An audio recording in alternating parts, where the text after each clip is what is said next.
If I wanted to grow an audience from scratch for my online course, let's talk about exactly what I'd do. Now, first things first, if we haven't met before, my name is Sarah Turner. I am an 8-figure business owner. I have grown many digital products, including my own, but clients and students, and help them achieve financial freedom and success through digitizing their expertise in the form of some sort of online program, usually an online course. Sometimes there's some live components. But I say all this to let you know that not only do I have experience in my own course, but I have experience in helping other people with their digital products achieve major success. That's a really important distinction because there are not a lot of people who have done both. And what I mean by that is helping people with digital products before I even did my own digital products, when I was a copywriter and helping clients with their own marketing. So when I decided to build my own online course and I knew I needed an audience, I started from literal scratch. I had absolutely zero online presence when I created my first program, Write Your Way to Freedom.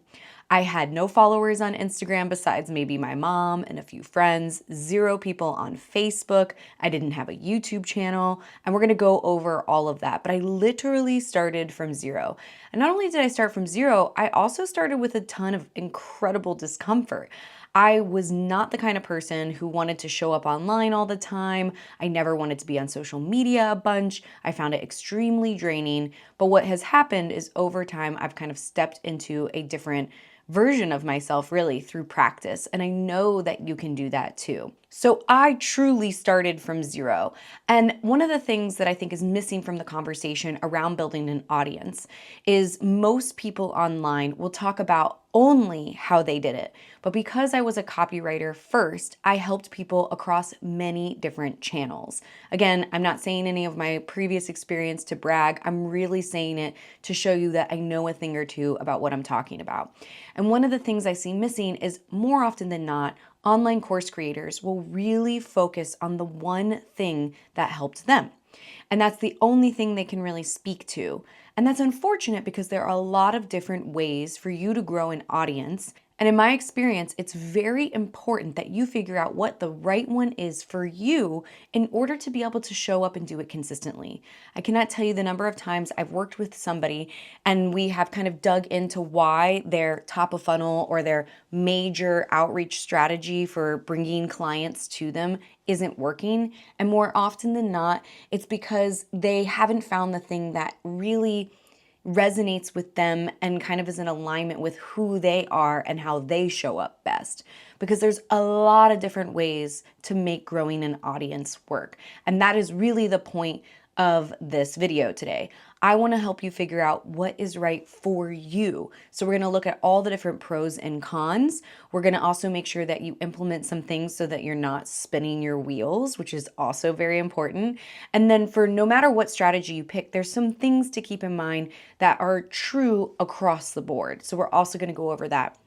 And then I'll wrap it up with my favorite strategy. But again, that's going to be the last thing we cover because I want you to really figure out what would be best for you right now, today. It's easy to look at people online and think, oh my gosh, they're showing up on all these different platforms and they have just got it. They've got something I don't have.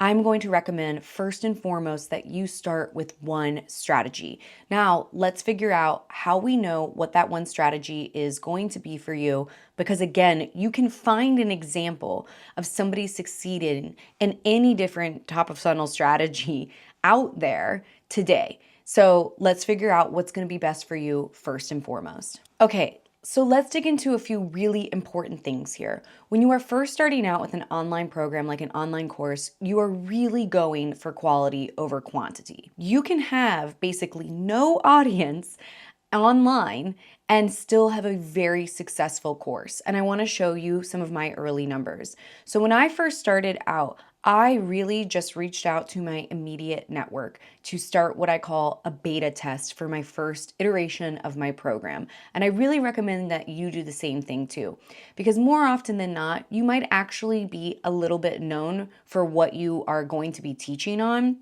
even if you don't realize it.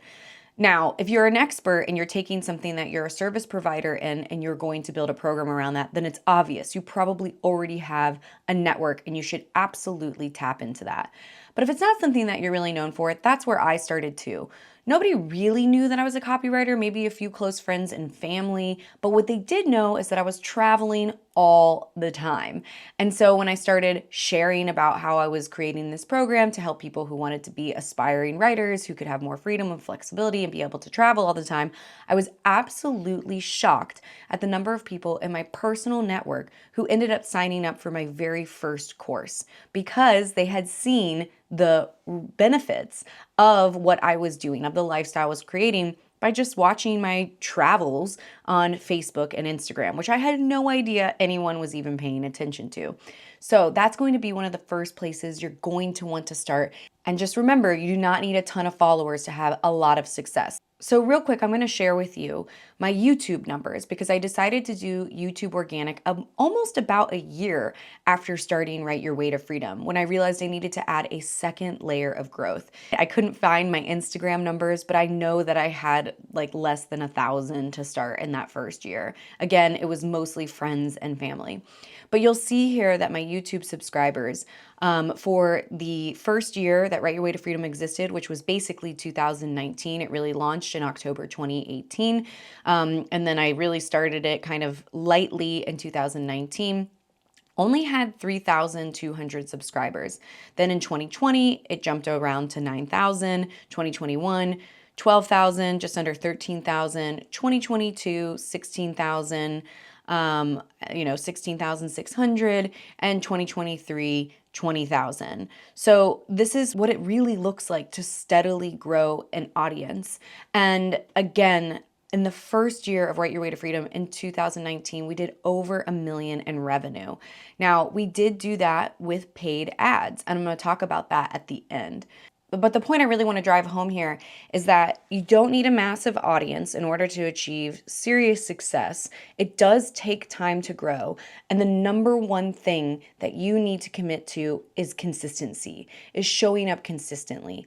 More often than not, what people do in their lives and in business is they get to a place where they're working on something consistently, they start to see and reap some of the rewards of their success, and then they slack off and they don't continue showing up on a regular basis.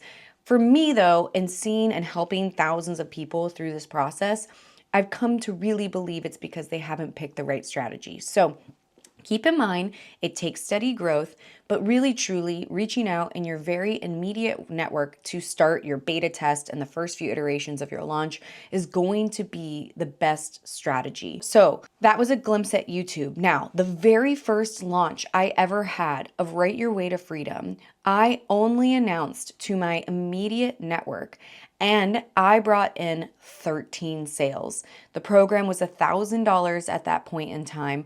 And so I collected about $5,000, but because there were payment plans, revenue earned was $14,928. Now I did that within my immediate network and with a very, very small ad spend. Most of the people who purchased were people who had been watching me travel and were like, oh, this is how she gained a life of freedom. She's not always on vacation.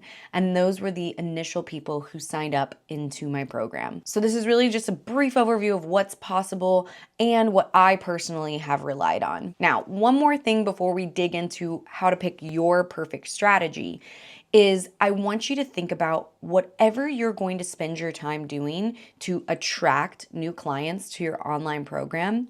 You have to think about where you're sending them.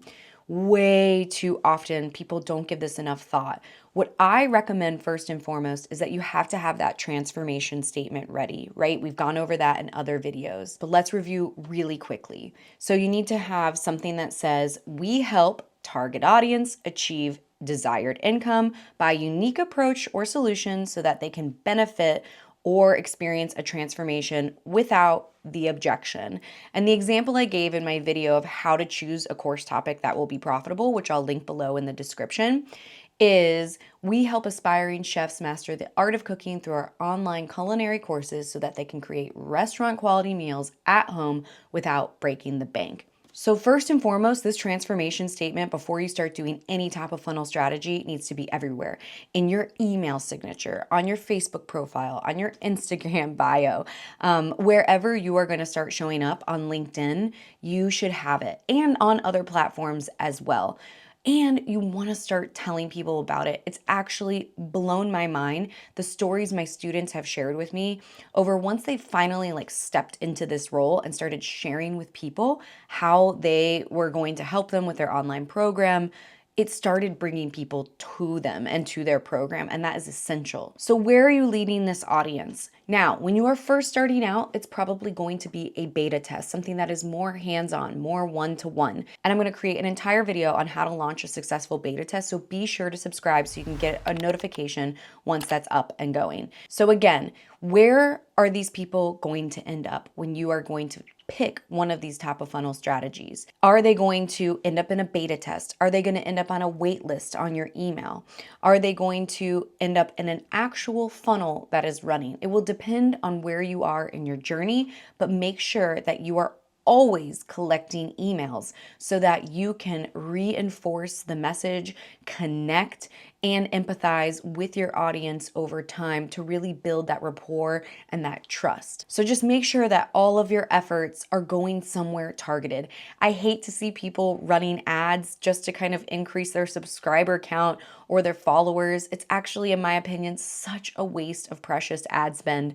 Really, truly, you want to make sure that you have something in place to capture emails and to tell the people who are interested in what it is you're talking about what the next steps are. So make sure you have that in place. Something that's really important to understand, again, is that it is going to be about quality over quantity when it comes to growing your audience. I have sat in the rooms of many a mastermind with people who have very successful businesses. And what I am shocked to always discover is that you cannot tell from subscriber count or follower count how successful a business is. I have talked to so many YouTubers who have over 1 million subscribers and they still haven't cracked $100,000 a month in their business. More often than not, they're coming to me for advice on how to make sure that they create a digital product that is actually impacting their lives of their audience and their followers in a way that feels really good and in alignment and not like you're bothering them. So people with big audiences often are not great at monetizing them. That's really important to understand. So the contrast of that is to have a really small audience, but to know that it's really quality. So for example, today on Instagram, I have about 55,000 followers. On YouTube, I have about 22,000 subscribers. On Facebook, I have about 23,000 followers. And then on my email list, I have about 350,000 subscribers. Now that number used to be a lot higher, but in the last few years, I've been really cleaning out my email list to make sure I have a highly interested email list. So now my open rates are generally anywhere between 40 to 50% on that email list. But again, I started at 0. And what I did first was show up consistently on one platform until I got comfortable, and then another until I got comfortable and it became a habit, and then another, and then another, and then another. And I targeted my energy and efforts towards the thing that I felt like would have the biggest bang for its buck, right? Okay. So now let's talk about the different strategies, the pros and cons of them, and help you figure out what is the thing that you can do to show up consistently so that you can bring perfect clients into your program. And don't forget, at the end, I'm going to go over some best practices that will apply to every single one of these strategies. So stick around for that. That's very, very important. Okay, so first and foremost, I'm talking about top of funnel strategies. That is the term that's often used for the very first time somebody comes across who you are and what your philosophy is. There's a lot of different ways to do this, but generally they break into two major categories: organic and paid. And I want to go over the pros and cons of both because they're very important to understand. Okay, so when it comes to cost effectiveness, organic lead generation is typically free until you get to a place where you can hire a team and actually have them help you create content. And then with paid options, it involves upfront costs like ad spend generally. Your reach with organic tends to be more gradual and at the mercy of platform algorithms in the organic option. With paid, you get a more expansive and swift exposure, which is ideal for moving a little bit faster. On the trust and credibility front, organic definitely nurtures long-term connections a bit better than paid. Versus when you find people via ads, they tend not to trust you as much. And that's a really important consideration because usually your conversion rates are going to be a little bit less. Next, we've got the time investment. Organic requires a lot more time. So if you have more time to commit, then I would recommend picking an organic method if you don't have a ton of money to spend. Whereas with paid, it doesn't require nearly as much time. Audience targeting. So typically organic can lead to a more broader audience, but success is generally dependent on the caliber of the content. So high quality content is really the winner here. Now, when you compare that to paid lead generation, it's a little bit easier to target certain demographics, value graphics, segments, and interests. Then we've got our performance insights. So generally, organic lead generation lacks some metrics, although the tools for tracking organic metrics have gotten really good. So I would actually say that this is more of an equal than it used to be.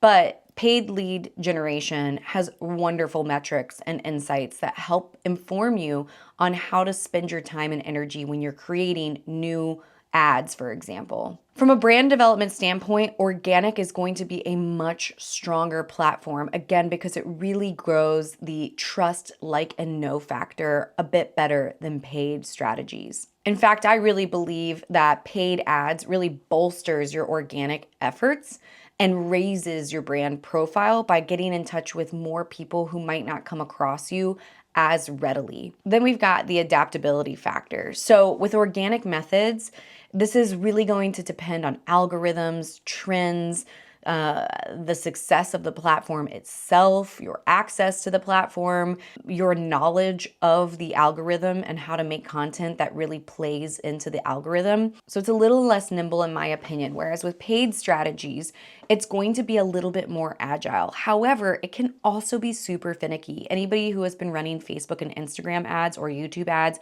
in the last year or two will tell you how weird they've gotten. And you just have to stay on top of it pretty much across any platform you choose. And then visibility comfort, and this is a massive, massive consideration. With organic, you tend to have to be more comfortable or willing to get more comfortable being visible. Whereas with ads, you don't really have to be that visible at all. In fact, this was the main thing that made me choose ads as one of my primary strategies because I really wasn't comfortable initially with being visible online. At the end of the day, it is really important eventually to have a mix of paid and organic, in my very strong opinion, because you really don't want all your eggs in one basket. But if you're just starting out, you really only need to pick one that you can show up and do consistently. When you get to a more solid place with your lead generation and with adding some of these strategies to your marketing tool belt, then I would generally recommend about 60% of your lead generation coming from paid strategies and about 40% coming from organic. But again, there's so much nuance to that it might not be how it shakes out, and that's okay. Really, the main thing here is to have a few different strategies in place. Now let's talk about those actual strategies. Okay, so what do I mean when I say organic lead generation? Here are some options. Search engine optimization. So this means updating your website and writing blogs with relevant keywords so that you rank higher in search engine results. Then there's social media marketing. This includes everything from Facebook to Instagram, LinkedIn, TikTok, Twitter. All of that can be social media marketing from an organic standpoint. Another organic strategy is your newsletter, which actually won't build your audience, but is essential to cultivating a relationship with your audience. So you want to make sure that you're doing that. And again, you want everything that you are creating to lead to that email list so that you can continue that conversation. So having an email newsletter in place that you're consistently showing up for and writing at least each week, that is a habit you want to build right away. Another one is influencer collaborations. This could be paid, but it also could be free if you're trading services or giving them a product or service for free in exchange for, getting in front of their audience. That brings me to other joint venture options or JV options. For example, if you know somebody else who has an email list that has an adjacent or complementary audience, you could create something that is for free to give away that audience, because anyone with an email list will tell you They're always trying to create value for the people who are on that email list. So if you can come along and create something for them to give away in exchange for, bringing somebody onto your email list, that's a great place to start that can be free. Community building is another one. You can start a free Facebook group around a particular topic and help people there. You can also yourself show up in other communities and be really helpful. Again, make sure you've optimized your bio so that when people are like, dang, this person's super helpful and very knowledgeable on this, they'll click on your bio and they'll see, oh, they help people with this exact thing, and then hopefully sign up for your email list and continue to follow you. Then there's any form of video marketing, usually YouTube.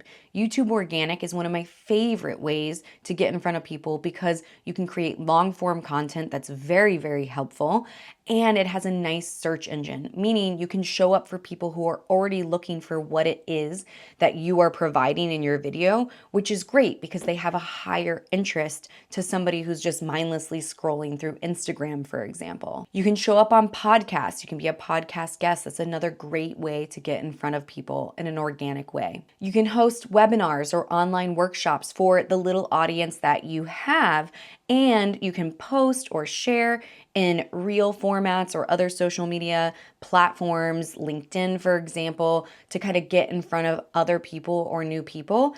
And really, the webinar/online workshops are really great for elevating your credibility and then hopefully bringing people onto your email list. Then we've got speaking engagements. You can do speaking at all sorts of events in your industry. And this could be something that is organic, or it could be something that's a paid activity, right? So this leads us into the next category, which is paid lead generation. So let's talk about that. So with paid lead generation, you have speaking. You could get paid to be a speaker, but also when you are there, you want to make sure, how can I take all of these really interested people and have them start working with me? So creating something that you can give them for free, or just making sure that your email sign up is very available, is a really important thing to do if you're going to start spending all that time and energy in a speaking engagement. Then we've got social media ads. So any of those same platforms, you can run ads. And then there's influencer marketing. So having an influencer who would have a complementary audience to you promoting your product or service is a really great way of growing your own audience. Influencers have a lot of the know, trust, and like factor that is really important for growing your brand authority, but you want to make sure that they are somebody that you would want representing your brand, obviously. Then there's Instagram shoutouts. In fact, there are entire Instagram shoutout platforms. It's similar to influencer marketing where you're paying them to actually discuss your product and service. Then you've got affiliate marketing where you can have either professional affiliates promote your program, or you could have previous students promote your program and give them a nice affiliate commission for promoting and actively promoting your program. That is something that I highly recommend any program creator does, making it something that is really worth their while so that they will create content for you. And quite frankly, because I would much rather pay my students than pay Mark Zuckerberg, if we're honest. You've also got pay-per-click, which is when you're paying for an ad when somebody searches for something in Google. In my experience, those are a little bit harder to make successful for online programs, so it's not one that I typically recommend, but it is definitely an option, and I know people are having success with them. Okay, so now that you've kind of gone through the pros and the cons of organic versus ads, and you've heard the different options, you're probably starting to lean towards one or the other. I think it's a really good idea right now, just based on your gut reaction, to write down your top 3 strategies. And then remembering that the very first thing you want to do is to get comfortable with the first strategy so that it is a habit. It is just something that you do. It is a part of who you are as a business owner, and you show up and you do it consistently, and you get into a place where you have systems and processes so that it is just something that happens. And keep in mind that you're probably going to suck at it at first. We all do. If you go back and look at some of my original YouTube videos, they are awkward. I think it's kind of funny now, it's fine, but at the time I was really embarrassed, and I think most people are. So don't be afraid to pick something that pushes you outside your comfort zone. And then again, because I have to reiterate this, make sure you know where all of this energy and effort is going. I highly recommend And I say this all the time that all roads should lead to your email list, where people are getting on there, getting the most up-to-date information. Maybe they're entering a sales sequence, maybe they're learning about your beta offer, or maybe they're just receiving your weekly nurturing newsletter. Whatever it is, make sure that whatever strategy you pick, it is something that you do consistently and leads somewhere where you can continue the conversation. Okay, now I want to dig into some of the best practices that really apply across the board here once you've picked your top of funnel strategy for growing your audience. The first thing I want to remind you is to be yourself. I can't tell you the number of times that people have either picked the wrong strategy because they thought that it was something that they had to do, or they showed up online as somebody they thought their audience wanted. In reality, most people want to know who you are. So just show up and be yourself, because that's also how you're going to bring in clients that you really want to work with. I have become genuine friends with people from my community because I have attracted people who have similar philosophies and life beliefs and just energy through showing up as I am online. The second thing is consistency, but I have hammered that in quite a bit now, so we're just gonna make sure that you know it is very important. Make a commitment to yourself. Most people will not show up every single week and do the thing that needs to be done. So if you keep doing that and you do it week after week, month after month, and year after year, you will rise to the top. You really, really will. The next thing that is really important to remember is you should expect it to take time. And again, you're not looking to magically go viral here. You're looking to provide maximum value to your potential ideal customer avatar, or your ICA, so that they know that you're the person for them. And that takes time. You don't need a bajillion followers in order to have a million or a multi-million-dollar business. You truly don't. In fact, most people with millions of subscribers don't have multi-million-dollar businesses, truly. The next thing I want you to remember is to just not overcomplicate it. There are examples of people who are highly successful in every single top of funnel strategy with a really simple method. One of my favorite examples is one of my students who just started showing up every single day and answering questions in Reels on Instagram. She does it when she's leaving the gym, so she's all sweaty. She does it in the car, and she just answers questions and is super helpful. And she has exploded. She went from having 0 followers to 134,000 followers on Instagram and over 100,000 followers on Facebook in the death and dying niche. She is somebody who helps people navigate the end of life. And she has a program where she teaches people to either become death doulas or to specialize in the end of life or hospice care. And what she decided to do was to just make a non-negotiable with herself. She was like, no matter what, I'm gonna post a reel every day that's super helpful. I'm not gonna obsess over whether or not my hair or my makeup is perfect. I just wanna be helpful. And she focuses on helping people, and she has exploded her reach. So don't overcomplicate things. Really remember that by leading with value and being genuinely helpful, you can experience incredible success in, quite frankly, a relatively short time. She's done all of this within a year. And kind of what I'm touching on leads me to my next very important point, and that is to lead with value. Just be really helpful. And don't be afraid to give it away for free. I cannot tell you how many times I've had people worried that they'd give away too much helpful information for free and no one would want to work with them. That is simply not true. Your program should be the path or how you implement whatever it is that you teach.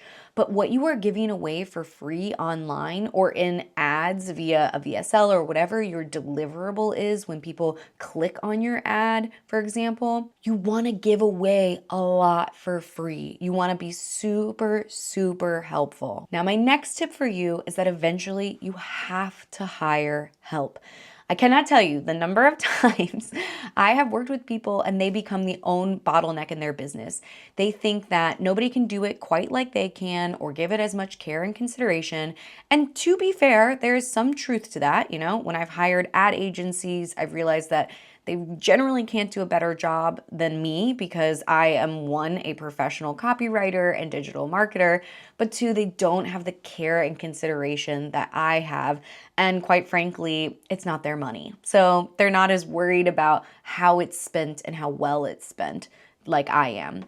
But there are going to be tasks that you can outsource, and let's talk about what that might be. For example, when I'm creating a YouTube video, usually there's the ideation part of the process, there's research and around what I want to talk about and what I want to cover based on the needs of my audience. Then there's the actual writing of the outline and fleshing it out. Then there's the filming, and then there's the editing, then there's the publishing, and then there's the repurposing of content, and then finally the analytics. Now I do the ideation, the research, the writing, and the filming. I can't really outsource the filming, can I? But it's okay. Those are the parts of the process that I really enjoy. I have not gotten to a place where I really want to outsource any of that. But when it comes to the rest of it, I don't do any of it. So I don't edit, I don't publish, I don't repurpose the content, I don't track the analytics, quite frankly. I have a team that actually helps me with that stuff and gives me the information that I need. But I didn't start there. Initially, I did everything. And with every strategy along the way, I started out by doing everything, which again is why it's so important to just pick one. Okay, I want to wrap up this video by telling you what my favorite strategies are and in what order I implemented them. So my favorite strategy is paid ads. I love paid ads because the concept is basically this. If you give me $1, I will give you X number of dollars back. Maybe 2, maybe 3, maybe 4, depending on your ROAS or your return on your ad spend. So for example, in the last 6 years, I have spent over $4,922,297.98 on Facebook and Instagram ads. And that has resulted in over $25 million in revenue. Now, that's not just ads alone. There's definitely some other strategies that bolster that number. But by and large, most of my business has happened from Facebook and Instagram ads. And the reason I chose Facebook and Instagram ads first and foremost was because I didn't want to be visible online initially. I didn't want to be that copywriter girl. I didn't want to be on social media every day. And what's changed for me is that I get a lot of feedback from people who follow me on YouTube, who follow me on Instagram, who say that the things I put out is helpful. And quite frankly, I'm an Enneagram 2. If that means anything to you, I'm a helper through and through. And so it's only through the feedback that what I'm putting out is helpful that I've actually gotten to a place where I had to kind of get over the discomfort because I wanted to help more people. Really, that's it. Now, my other favorite strategies include YouTube organic. Personally, I think YouTube organic is the best organic strategy because it's its own search engine, because YouTube actually pays its creators, and because you can create long form content that is extremely helpful. But again, you can see after only about 5 years of creating organic content on YouTube, I only have 22,000 followers. So subscriber count is truly not an indicator of a business's overall success, but it's a really helpful platform. In fact, in the early days, I think one of the ways that YouTube Organic actually helped me the best was that it was a place where people could say, okay, who's this chick I'm getting ads from? Okay, she has a YouTube channel. And then they would start to watch some of my YouTube videos and think, okay, I either like her or she's obnoxious and I never want to see her face again. So it helped because it was, again, a long format that people could get to know me and also get a lot of value, right? One of my other favorite strategies is still SEO. It is the unsexiest of all the strategies. And the reason for that is because people still undervalue blogs, in my opinion. But most people still, when they're searching for answers to a question, turn to Google. They turn to Google or now ChatGPT, but ChatGPT is fed by the similar content, a lot of blogs, and it shows up as an answer to somebody's problem. The other reason I love SEO is most experts, course creators, consultants, people of that nature, are not using it. So it's actually relatively easy to rank fairly high for certain keywords in your niche, especially if you're a course creator. So that's my secret tip. In fact, 1 year alone, my SEO brought in $1 million in revenue. So It is not a dead strategy. It's just the unsexy one that not a lot of people love to talk about because it's not as cool as having 1 million subscribers or 1 million followers on Instagram, right? And then I think my next favorite strategy would probably be Instagram Reels, but that's most likely because I am a millennial woman and that is the content I consume. So again, you just have to think about where are your people hanging out, where can you meet them, what can you do consistently, and implementing all of those things so that you can start showing up online and growing your audience. And again, remember, quality over quantity. You know, something I always love to remind people is in the beginning, you are creating what's called invisible momentum. So you are not seeing the success that you want to see, but it is growing and it is happening because you are at the beginning of that compound growth. And it will take a bit for you to suddenly see it take off and to really reap the rewards of your work.